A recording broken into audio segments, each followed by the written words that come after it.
Hello, everyone. Welcome to Women Talk Construction. I'm here with my co host, Christy Powell, and I'm Angela Gardner. And we have a very special guest here with us today. But first, get ready to be inspired and motivated um, and just dive into even being a woman entrepreneur, a woman leader, um, and hear these incredible stories that we share on Women Talk Construction, right, Christy? Mm-hmm. They are pretty amazing. And we Yeah, have Women's Month coming up too. In fact, this might be aired during it Women's Month. is. Woohoo! And Yeah. how awesome because we have an awesome woman entrepreneur with us today. In fact, I work with her and I have for several years through our company, Hill Electric. We hired her on her team, her awesome team, and her to be our marketing company that we work through. And I, every time, I mean, they are amazing. They go above and beyond helping me get my job done so that I can actually do the things that I need to do for Hill Electric. They are definitely by my side. So welcome, Lindsay, to Thank our you. Hey, program. Lindsay. Hello, hello. Thank y'all for having me. Yeah, tell everyone a little bit about yourself and, your awesome company and new company. Yes, so I started Teal House 4 years ago, kind of accidentally, if I'm honest. I had worked at Furman University and was head of marketing there, and then worked at Hencappy and did all of their marketing, and had hired agencies throughout my career. And to be honest, had gotten kind of frustrated with a lot of them because a lot of them had a lot of egos and would just kind of disappear after I hired them and felt like I was just chasing them down all the time. And then after that, I went and worked in agencies and I could see where there was a lot of wasted time and energy. And after that, I just kind of left to freelance and was like, let me just try some stuff on my own. And then quickly I accumulated clients and then thought, oh, I guess I should hire some people to help me. And so it just kind of grew pretty quickly. And then I thought, oh, I guess I should name it and form a company. That's important. And yeah, so that was 4 years ago. And there are 8 women on the team now. And all of us, I think we grew quickly because all of us worked with each other in past careers. So, there's no one like right out of college. Kate Dabbs on my team, I worked with her at Furman. Jessie Clark on my team, I worked with her at Totem. So we just kind of pulled each other from other careers, and we're just a really tight knit group of Type A strong women, and we have a lot of fun together. Aw. That's awesome. Well, I'm gonna put a plug in here for her house, which we haven't talked about it yet.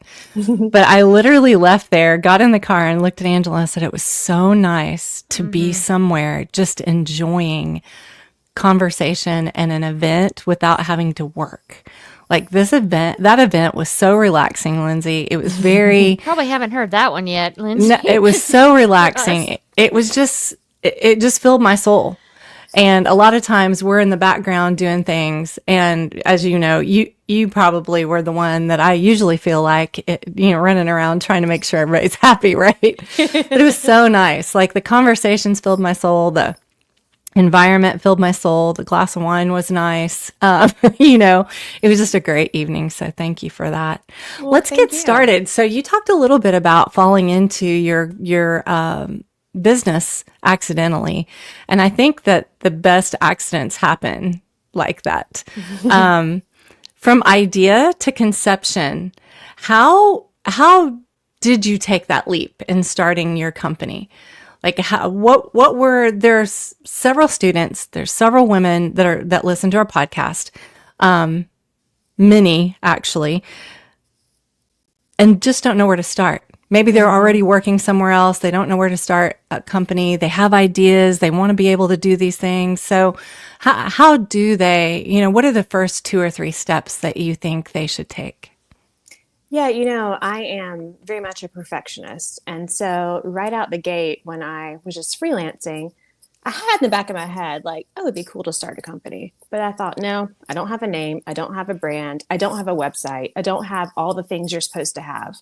And And so I just kind of eased into it. But I remember at that point, I was sitting at a co-working space and was sitting near a business coach. And she said, "What are you doing?" And I said, "I'm freelancing now." And she said, "Why don't you just go ahead and start a company?" I was like, "Well, I don't have a website. I don't have this." And she said, "Lindsey, do you ever think you're going to feel ready?" Mm. And I was like, "Well, I mean, maybe not." And she's like, "You just got to jump in and then the rest will catch up." And she said, "Think about all the businesses out there that are poorly run, yet they're still surviving." I was Yeah, like, true. "Oh," and she's Mm-hmm. like, "So the bar is kind of low." I was like, "Okay." That's a scary thought. I know, right?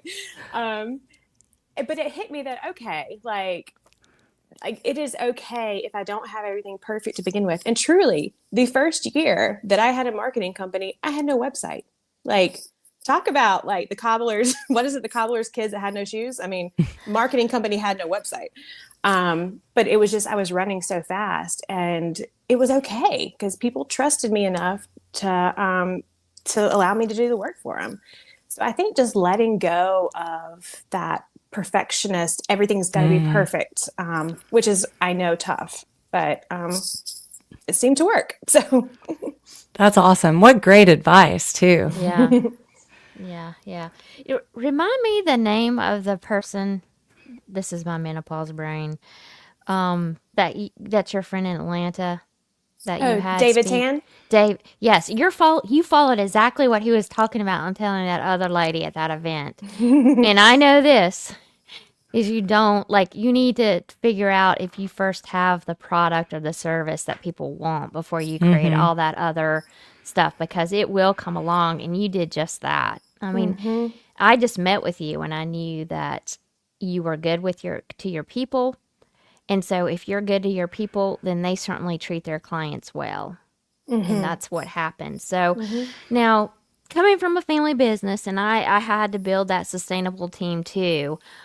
And it's kind of hard, but there is a unique knack to it to get that done and accomplished. So, understanding your strengths and how to build a sustainable team, tell us more about how you did that and how you did understand what your strengths were to get you through to this level because you're still building. Yeah. Well, it didn't happen perfectly, that's for sure. Nothing um, does. we're all remote, which has its strengths and has its difficulties. And at the beginning, when I hired some people that, I work remotely fine. It's not a struggle for me. I didn't realize there's a certain type of person I needed to hire Hmm. that could that is able to work remotely. So I did hire some people at the beginning that they just can't work like that. They need Mm-hmm. someone with them that kind of keeps them on track. And so I did make a few hires that didn't work out. Um, but for the most part, the team we have now, they've we drive really well, and I think it's because um, we're all kind of at the stage in our lives. We're in our mid 30s, early 40s, where we're just most of us have kids. We Hmm. know that time is precious. Mm-hmm. And if you have 9 until 2 one day, you're going to make sure you get all your stuff done from 9 until 2. Um, there's no like wasting time. And, I talk a lot about this whole idea of work life balance. And I think years ago, when you walk into an office and you get there at 9 and you leave at 5 and you drive home, that was an easier concept. But now, so much of work bleeds into life and so much of life bleeds into work. And to me, they're very much together. So when I am cooking dinner, I'm still answering a text about work. And when I'm at work, I am answering a phone call from school that my child is sick. And I think the team we have now appreciates all of that. So that's actually what I just wrote our newsletter on. So when a child is sick, we have a team text and someone will say, "Y'all, I'm so sorry. I've got to go to school, pick up my child. I'm out the rest of the day." And we'll all pick up and Mm. help that person because Nice. we understand where that Hmm. person's coming from. So there's just this kind of camaraderie with all of us. Mm-hmm. And I think the other thing that has worked really well is I've been very transparent. I'm like, y'all, I started this 4 years ago. I'm still figuring it out. And help Mm-hmm. me. Like, tell me what else you need. Tell me what else you want. Help me. If you have an idea, let's do it. And the more clients we get as a team, the bigger we are and the more money we make. So I need you to help bring clients too. It shouldn't all be on me. So I think we all see it as our company. It's not my company. I love that. And That I want to point out too that, sorry, Christy, is that no, even though they work remotely, they meet together occasionally, yeah. Oh right? yeah. Yeah. So, I I mean, it saw a isn't couple of just, them the other day at Methodical over on Way to Hampton. I was oh, like, oh, that's yeah. so cool. Yeah. Yeah. Virginia might have been there. I think she goes there but Yeah. yeah, they do that. We meet every Wednesday at Unlocked Coffee just to like be in person. Yeah. So you're Um, not just never seen each other. no, no. Yeah. But it's just nice So to have the freedom. Yeah. my first introduction to Lindsay was a big event that we were preparing for with Women Confidence Builders, and she was able to pull together some things for us from some media things that I didn't even understand at the time, to be honest. And so grateful for your help and your team's help, Lindsay. And you were fairly new then, if I remember right. Maybe not as new as I was, but just watching your company grow has been amazing to watch. You know, you're good at what you do. You invest in nonprofits, you invest in people, you care about your community. And there's a lot to be said for that. If we had entrepreneurs everywhere, you know, being engaged like you are, and you weren't just engaged in making a media graphic for us. It was, we want to understand what you're doing, why you're doing it, and that's why it was amazing. Excuse me. Tell me a little bit. Okay, so I'm not in marketing. You and Angela both live in the marketing world. Tell me a little bit about what is a living brand. So gosh, where do I start with that?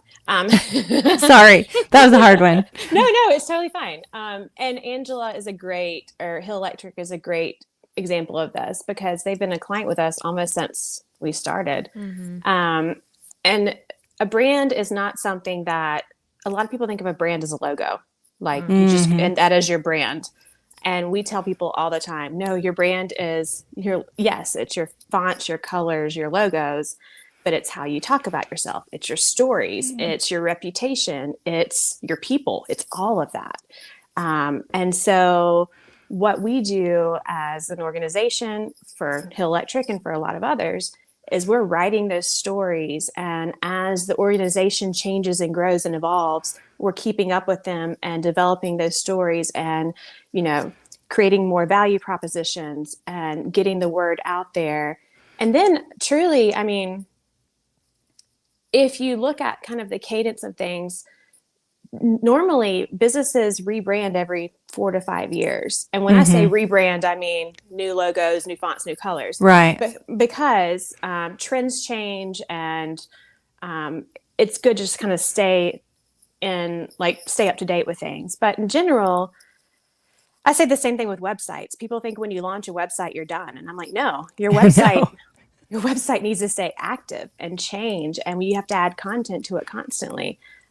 Because your brand is a living thing. Right. And that's something that it needs to be active. People want to engage with your brand. They want to feel like it is something that that they can respond to, like on social media. That's like the big thing now. They want to DM your brand to get a response from it. Right. So, does that answer your question? It does. It does. I saw that in our notes that we were talking about what we were going to discuss today, and that does answer it. And Angela, I feel like the stories that you tell, Lindsay, are the most impactful, right? For the nonprofits that you work for Hill Electric. And that's what engages me in wanting to watch more, read more, right? On your social media page and on Hill Electric's. They do a lot for the nonprofit world here. And that's also when I heard her say that, that resonated with me because I have done a lot in my lifetime or career for nonprofits just because they they need either, most of the time, they need your time, your Mm-hmm. talents, and sure, revenue, but usually it's the others that they need because they don't have that. Right. And, but Yeah, and let's, yeah. if you think of your brand as a person, I mean, that's kind of, if you think of it as a persona, who would they Mm-hmm. interact with? What would they do to help the community? And that's, kind of what you're talking about, Angela, with Yeah. everything that Hill Electric does. Well, So, yeah, I mean, we kind of worked on a little project together. You were painting that beautiful mural, which I haven't even put on social yet, which I need to. You just reminded me of it. And you needed a electrical box moved so that they can, make it all really pretty. yes, And we went out and moved that electrical box. you came to our rescue. But yeah, you created one of the many beautiful murals around our upstate of South Carolina. So you Well, helped bring that to life, and we appreciate y'all. But moving along, which I can't wait for you to share more about this because I think more people need to hear this, and especially even just hopefully some construction companies are seeing or hearing this that marketing really does impact our industry. And really, when the economy goes south, you really don't need to eliminate it. You need to actually Mm-hmm. maybe reduce it, but not eliminate. But let's move on to branding 101, which is one of my favorite topics, and I can't wait to hear you share about it. But, just how to be authentic, about yourself, but still resonate with your audience. How do you see that effectively doing it? yeah, I mean, I think the big mistake people make is when I talk to potential clients and I sit down with them and say, "Tell me about your company." And they normally start with, "I do A, B, and C. Like, I make shoes, or I'm an electrician, or I do hair." And what I'm listening for is why I would care. So, not I make shoes, but I help people walk comfortably. What's the thing in that people care about? Um, and so when I look at people's websites and they start with the products, that's not going to resonate. There are so many studies out there that show that people respond with their emotions and make decisions with their emotions, not with the facts. We like to think that we make decisions with facts. We don't. When I worked at Furman, we actually hired a research company to come and do all these surveys because we were like, why can't we figure out why people are coming to Furman? Because we thought it was the academics, we thought it was the outcomes, we thought it was all these things, and nothing was resonating. We paid this company to come and do all this stuff, and at the end of the day, they were like, it's because the campus is pretty, and people when they walk onto the campus, they're like, ah, and that's that feeling, that It emotion they get, does. Yes. and so to me, branding, that is that basic, how do we evoke that emotion out of people that then makes them act in a certain way? Mm. And those are the stories that we were just talking about, and just helping people feel something. Yeah, that's incredible. And we need to feel things, right? We need to feel things to donate. We need to feel things Yeah. to Bye. engage. We need to feel things to buy. We need to feel things to adopt. Like there's Yes. so many things. So I'm gonna, and I know both of you know a lot about this, but I don't know a lot about this. And I don't think a lot of our listeners understand analytics and why it's important to I'm know still learning. where we're at with analytics. I'm still learning, and I think I'll never learn it all for sure. But what is the most important thing to know when it comes to analytics when let's just say, we're looking at our Women Talk Construction analytics for 7 days, for 30 days, for the last year? What is the most important thing for us to be focusing on, and what matters? Like, there's lots of numbers on that page. So what should we be focused on, and what matters the most when it comes to analytics for all of those that are entrepreneurs that don't even know what their analytics look like at this point? Why does it matter? Um, so there are so many things you can look at, and I have talked to a lot of companies that say, "Yeah, my agency just shoots out the Google thing every month," Right. and that means nothing. And so I tell them, I say, I'll encourage you to go back to your agency and say, what does this mean? Can you connect the dots for me? Mm. And so truly, when we're looking at the analytics, we're looking for any kind of distinct change, whether that is a spike or a decline in something. If it is a spike, we're looking to see, okay, what happened that day? Is it, a social media post? Is it you just released a podcast? What happened to create that spike? And then whatever happened to create that spike, you want to do more of that. So speaking of your brand being a living thing, even if you have a whole content strategy that says you're going to talk about, let's say you're a coffee company and you're going to talk about Colombian coffee. If the spike happened when you were talking about coffee from France, then let's forget the Colombian coffee. We're going to talk about coffee from France, Yeah, for sure. You have to adapt. So we're looking for spikes. We're looking for declines. Also looking at where people are coming from geographically. We had a client who, they were a flooring company, and all of a sudden they had people from New York looking at their site, and they're here in Greenville. And he was like, well, that's interesting. And he said, we do have people come down to Greenville a lot in the summer. And I said, well, maybe we should consider doing some paid ads in New York then. And so we did that over the summer, and he doubled his sales that summer. So Oh, wow. That is awesome. You're kind of looking for those outliers, the things that are just like, oh, I didn't realize that's odd. That usually isn't that way. Yeah. And I think, and then take action, right? And then Exactly. take action. Okay. And Yeah. let me clarify, Lindsay, too, so that our audience understands. You're referring to the whole package, the website, the blogging, the social media, all of it when you're looking at everything, right? Right. So Okay. I normally start with your Google Analytics, and I'm looking at a spike in your website. And then I go backwards and say, okay, on July 12th, we had a spike here. So let's look on July 12th in your social media. Let's look on July 12th and see if you sent an email. And, you kind of go backwards and yes. try to trace that journey. Yeah. So it's everything. Newsletters, everything. Yeah. Cool. Very cool. Thank you for sharing. I mean, yeah, I still have no clue what's Yeah, going we on just when it comes to fly by the analytics. seat I of our just see pants. I just see these spikes, and I'm like, oh, what happened? And that was my first thought is curiosity, right? I wonder what happened to make that happen. Well, Lindsay, thank you for being with us today. Tell our audience how to get in touch with you, how to do business with you, how to just be inspired by you. Well, thank you. You can go to our website, which is tealhousestrategies.com, or you can email me at lindsay@tealhousestrategies.com. A big thank you to Yes. our guest, Lindsay, and to Angela, my co-host. And thanks for being on this journey with us and collaborating. Excuse me. Keep the conversation going. Share what you've learned, and let's continue to support and uplift each other. Stay tuned to Women Talk Construction for more events, stories, and opportunities. Until next time, keep building dreams. Thank you for being here today.